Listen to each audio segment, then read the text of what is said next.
meditating recently on knowing and not knowing, or not wanting to know. It began last weekend. I was on a retreat with a group of people. We've been meeting for years. It's a Jewish feminist spiritual retreat.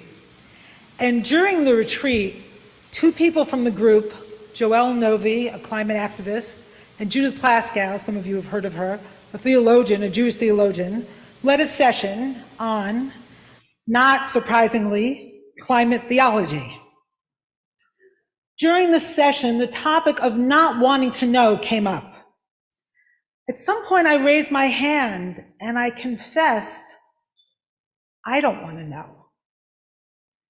Joelle looked at me and she said, if someone you loved were suffering, and she was comparing someone I loved to the planet, wouldn't you want to know? At this, I teared up and said, no, I wouldn't. Before you think me too hard-hearted, let me explain. In February of 2018, my 16-year-old daughter developed progressively worsening headaches and nausea. After 3 visits to the emergency room, she was finally admitted. They kept telling us that she had migraines, but they kept not testing her.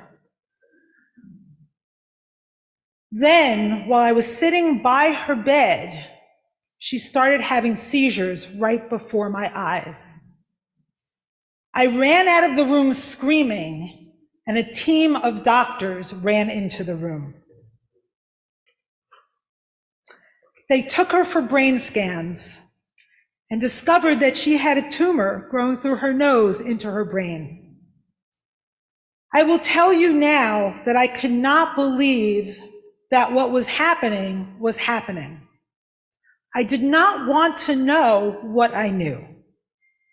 All I wanted to do was stick my head in the sand and pretend things were normal. But I couldn't, at least not entirely. I had to be awake and aware and pay attention and get my daughter the best treatment possible. So my husband and I stood by her during 6 rounds of chemotherapy and 6 weeks of radiation simultaneous with the chemotherapy and 2 rounds of immunotherapy. Thank God my daughter survived. But I will tell you again, even though I did absolutely everything I could to be by her side, and we were, and get her the best treatment possible, and we did, I did not want to know the pain of what was happening. I could not stand to see her suffer. My friends would say to me during this period, and they were amazingly supportive, you can come and cry on my shoulder. And I said, no, I don't want to. If I had any spare time, all I wanted to do was watch TV. I wanted to go numb, not know. I think I was afraid that if I stopped to feel, I would melt into a puddle of grief at seeing the suffering of my beloved daughter. I would no longer be able to go on and do what I had to do. People during this period would say I was strong, but what I was doing was just surviving and trying to ensure that my daughter would survive. Which brings us, of course, to this week. The smoke from Quebec and what it did to this city made it impossible not to know what is happening to our planet. It brought it close and intimate as our very breath. The fact that the planet is heating up and contributing to the frequency and intensity of forest fires. The fact that there are no real borders when it comes to climate crisis, and that this is a global and interconnected problem. This week was in our faces, in our noses, and in our lungs. Up close, personal, and so scary. The fires burning in Quebec brings me unbelievably right to the fire burning in our Parsha, in this week's portion, Beha'alotcha. In our Parsha, the Israelites are finally getting organized and getting ready to move forward. And suddenly that forward motion is interrupted by complaint. Now, the Israelites have a habit of complaining. If you've ever read the Torah, you know that. If you've ever hung around Jews, you also know that. And what's interesting about complaint in the Torah is that it seems to happen at liminal moments. When the people leave Egypt, right before the Red Sea, on the other side of the Red Sea, when they're already liberated, they're complaining about water and then complaining about food. So here in our Parsha, they're ready to go forward. In Numbers 11, it says that they are complaining bitterly in the ears of God. Vayehi ha'am kemit onanim ra be'oznei Hashem. And God heard and became angry, and a fire of Adonai broke out against them, ravaging the outskirts of the camp. Vayishma Adonai vayichar apo v'tiv'ar bam esh Adonai v'tochal b'ksei hamachaneh. And after they complain, they're not done. They begin to have powerful cravings for meat. I was a vegetarian for years, and then I became pregnant, and I wanted meat, which unhinged my vegetarian journey for a little while. The riffraff, as it says, in their midst, felt a gluttonous craving, and then the Israelites also wept and said, "Who will feed us meat? V'ha'asafsuf asher b'kerbo hitavu ta'ava." Vayeshuvu vayivku gam b'nei Yisrael vayomru mi ya'achilenu basar. Complaint in the Torah is like the DNA of the Israelites. But what's interesting here is the way they're yearning for Egypt and the way they, right after this craving, right? It says in the Torah, we remember the fish we used to eat free in Egypt. The cucumbers, the melons, the leeks, the onions and the garlic. Zacharnu et hadaga asher nochal b'mitzrayim.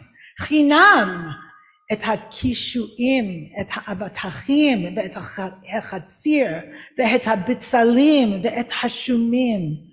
Wait a second. Cucumbers, melon, leek, onions, garlic, they were slaves. What's going on here? But they remember Egypt as if it were a luxurious home, where they were coddled and nurtured. Why do they keep yearning for Egypt? Why do they want to keep going back? I think this is a threefold response: complaint, craving, and wanting to go backwards, which function here precisely to keep them in a state of not knowing. And what don't they want to know? The pain of the past, 200 years, and some say 400 years of slavery, of the anxiety of inhabiting the unknown place of the wilderness, and just not wanting to know that they are adults and they are about to move into the promised land and be free and independent. Look at the way they say, Mi ya'achilenu, like, who will feed us meat? They're regressing. They don't want adult knowledge. They're afraid and alone in the wilderness. They are even afraid of the divine power that liberated them, because that same power destroyed, devastated, and plagued their masters. That same power is a power that often, frequently, gets mad at them. And they don't understand that flimsy promise of the promised land. Eretz Zavat, Chalav, and Davash, a land flowing with milk and honey. What are you talking about, God? We didn't see that land. We don't know what you're saying. Of course they complain. Of course they crave. Of course they yearn for the past. They don't want to be where they are. They don't want to know the pain and the fear. It's kind of like us, having just come through, sort of, we're not exactly on the other side, a pandemic in which more than 6 million people across the globe have perished, and inhabiting a planet at risk where more and more people are suffering and even dying from conditions related to climate change. If we stop and feel and listen, we might sense planet Earth herself crying out. We might feel overwhelmed with grief and fear. We might find it hard to go forward. Moses, too, is in a moment of desperation in the Parshat. Maybe like us, he is standing in the wilderness, feeling alone and abandoned. And from that place, he asks for help. He cries out to God. He says, I cannot carry all these people by myself, for it is too much for me. Lo uchal anochi levadi, laset et kol ha'am hazeh, ki kaved mimeni. It's too heavy. I can't take this burden. And if you will deal with me thus, he says to God, kill me rather, I beg you, and let me see no more of my wretchedness. He feels so alone and so out of his depth, he cannot bear it. He would rather die. And I know sometimes we feel that way. We can't face it. We don't want to go on in this world. Moses cannot do it alone. He is unwilling to bear the burden alone, and God hears him. God gives him this extraordinary gift. He spreads Moshe's spirits to 70 elders so that he is not standing alone with his prophetic knowledge. He doesn't have to know it alone. Maybe this is the key right here. Maybe we will have the capacity to know more when we face it together. If we weren't alone in the terrible knowledge, with this terrible knowledge. And when I say no, I don't only mean the facts and the figures. I don't only mean information, which is of course important and crucial. I mean knowing that we've hurt the planet, that people are already suffering from the damage wreaked by generations of human negligence and exploitation, that people we love are suffering, that our children and grandchildren will suffer more than we are, that all of us are at risk. And I know many of you here and online are already doing this work and showing us the way.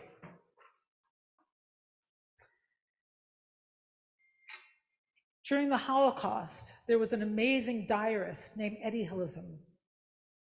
She died in Auschwitz at the age of 28 in 1943. And she shows us in her writing how to feel in terrible and terrifying conditions. She writes, at night, as I lay in the camp on my plank bed, surrounded by women and girls gently snoring, dreaming aloud, quietly sobbing and tossing and turning, women and girls who often told me during the day, we don't want to think, we don't want to feel, otherwise we are sure to go out of our minds. I was sometimes filled with an infinite tenderness, and I prayed, let me be the thinking heart of the barracks, the thinking heart of a whole concentration camp. Dear God, let us be the thinking heart of these times. My blessing for all of us is that we are strong enough to be thinking hearts, because I believe that knowing and feeling is the place from which prophecy and action and healing springs. But are they? Somehow I refuse to feel when my daughter was sick and we got her through that time. Somehow we did it. So sometimes action comes without feeling, and maybe that is also enough. But here's what I've gleaned. There's something about feeling pain when we have the capacity to feel it, and I know we don't always, I'm still watching TV, that changes things. When I am willing to stand unencumbered by distraction, when I can take not being numb or craving or yearning for the past, and being willing to feel some measure of grief and fear, something opens up. Something becomes even more beautiful. Life becomes more real. 5 years ago, I felt like I couldn't survive and act and feel all at the same time. But now, more than 5 years later, after the nightmare that my family endured, I feel like I can begin to feel. And that if I do, it might bring me into a different, more connected, more interconnected place. Maybe, just maybe, there are gifts waiting for us when we're willing to live that way. Stand in truth, stand in feeling, stand in reality, stand in promise.